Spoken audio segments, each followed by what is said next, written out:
बिस्मिल्लाहिर्रहमानिर्रहीम। हमारा अगला जो टॉपिक है दैट इज़ ड्रैग मशीन्स। तो वो मशीन्स ड्रैग मशीन कौन सी हैं जिसमें जो इनकमिंग जिसमें जो ब्लेड मोशंस हैं वो जो जैसे मैंने आप लोगों को एग्जांपल दी थी कप एनेमोमीटर की।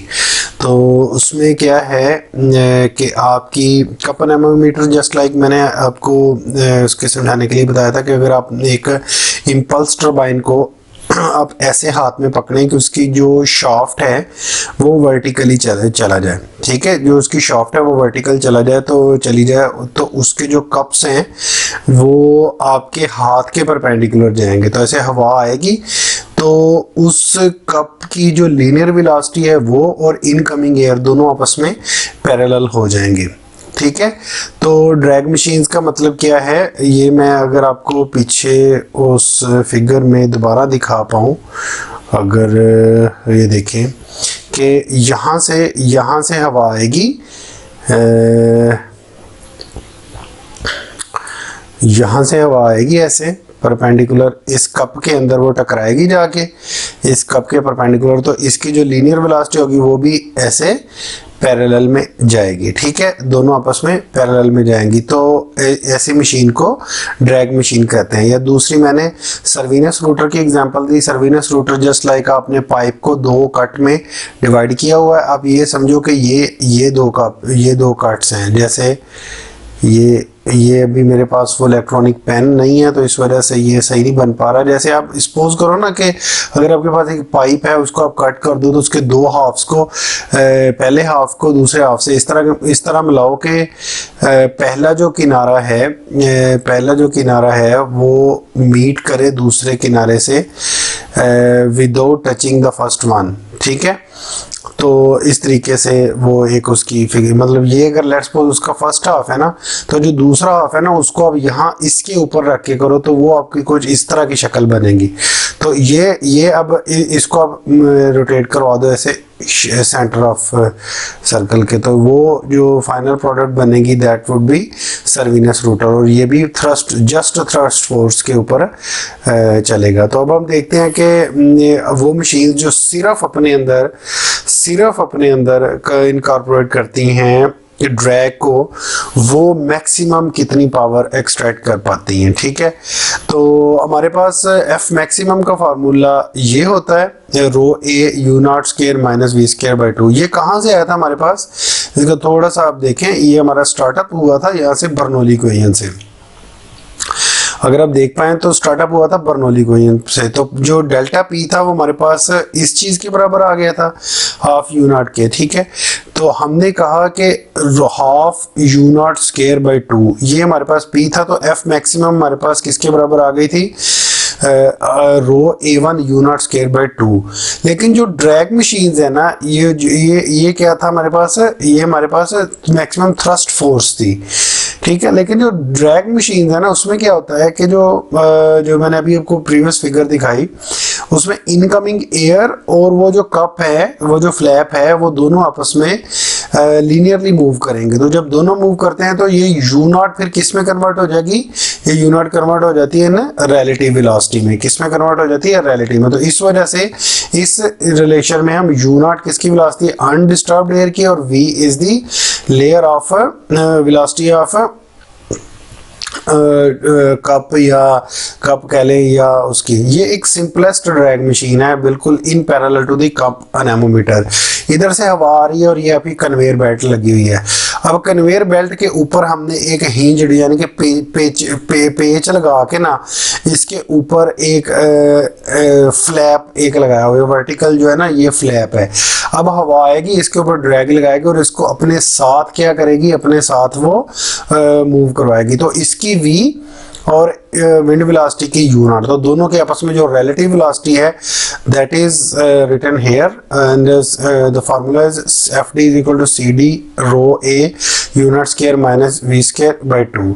तो जो पावर ट्रांसमिटेड है आपको पता है कि पावर का फार्मूला हमारे पास क्या होता है, P is equal to F D, P is equal to F V, ठीक है। तो ये परपेंडिकुलर पावर का फार्मूला होता है हमारे पास। तो इसमें हमने क्या किया, हमने एफ डी की, ये सी पी इन्होंने गलत लिखा हुआ है, बेसिकली सी डी है यहाँ पे, C D rho A into V by two का के बराबर आ गया।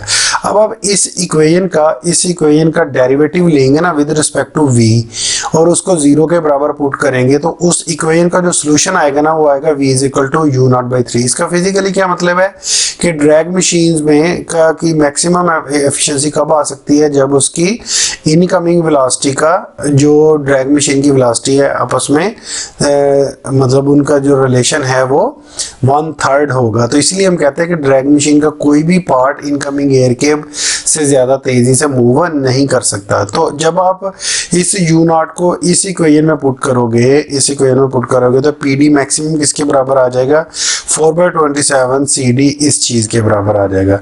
जबकि हमारे पास एक रिलेशन होता है, ये बड़ी आसान सी डेरिवेशन है, थोड़े से बस आप इनको रिवर्स प्लग करेंगे तो आपके पास इक्वेशंस ये बनती चली जाएंगी।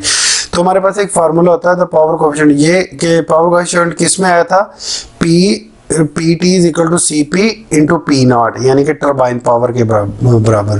तो पी डी मैक्सिमम हमारे पास किसके बराबर था, 9.15 सी पी रो, ये फार्मूला हमने पीछे पढ़ा हुआ है। तो अब अगर मैं इस वाले सी पी को उधर जाके डिवाइड कर दूं तो इस पूरे फैक्टर की जगह पे P maximum divide by C P आ जाएगा, तो सी पी उधर जाके मल्टीप्लाई हो गया, तो C P P D maximum से कट गया, तो C P maximum is equal to 4/27 और सी डी, और ये सारा फैक्टर खत्म हो गया। तो इसका मतलब ये हुआ कि जो कोएफिशिएंट ऑफ ड्रैग है, की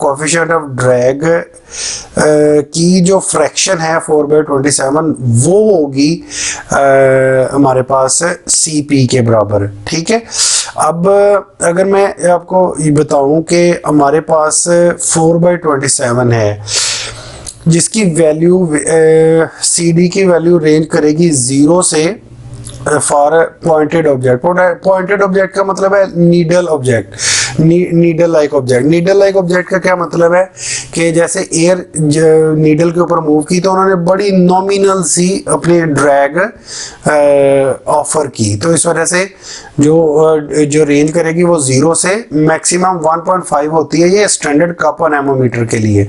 और भी इसकी वैल्यू होती है लेकिन उन्होंने कहा कि नॉर्मली इन दोनों के दरमियान ये वेरी करती है। तो अगर हम CD की वैल्यू 1.5 रखें तो CP की वैल्यू कितनी निकलेगी, 22। मैंने मैक्सिमम ड्रैग कोएफिशिएंट भी हम रखें ना तो CP की वैल्यू निकलेगी 22%, जबकि ये है ओनली ड्रैग मशीन्स। जबकि यहाँ पे जो CP मैक्सिमम आया था लिफ्ट ओनली के लिए वो था 59%, और दोनों का तकरीबन ये 50% बनता है। जो लिफ्ट ओनली मशीन्स हैं वो CP मैक्सिमम की वैल्यू 59% देती हैं, जो ड्रैग ओनली मशीन्स हैं वो CP मैक्सिमम की वैल्यू 22% देती हैं।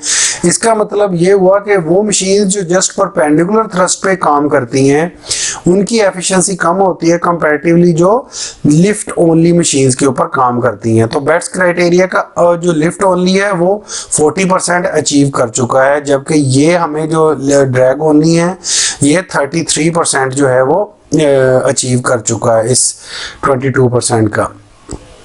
ठीक है, तो इसका मतलब ये हुआ कि ड्रैग ओनली जो है वो उनकी एफिशिएंसी कम होती है as compare to lift only के। सबसे पहले सर्विनस रूटर होता था, ये सिर्फ ड्रैग प्रिंसिपल को यूज करके ऑपरेट करता था, तो इनकी एफिशिएंसी बड़ी कम थी, ऑलमोस्ट ये हाफ थी as compare to lift only machine के।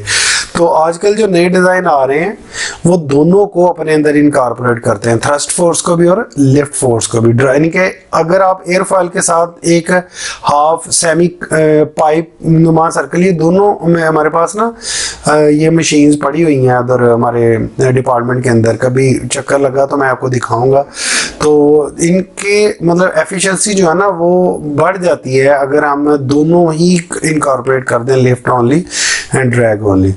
ठीक हो गया जी। तो हमारा अगला आर्टिकल है जी डायनामिक मैचिंग का, जो क्या है डायनामिक मैचिंग का मतलब है कि हमने ऑप्टिमम रिलेशन निकालना है इनकमिंग एयर और टरबाइन ब्लेड रोटेशन का।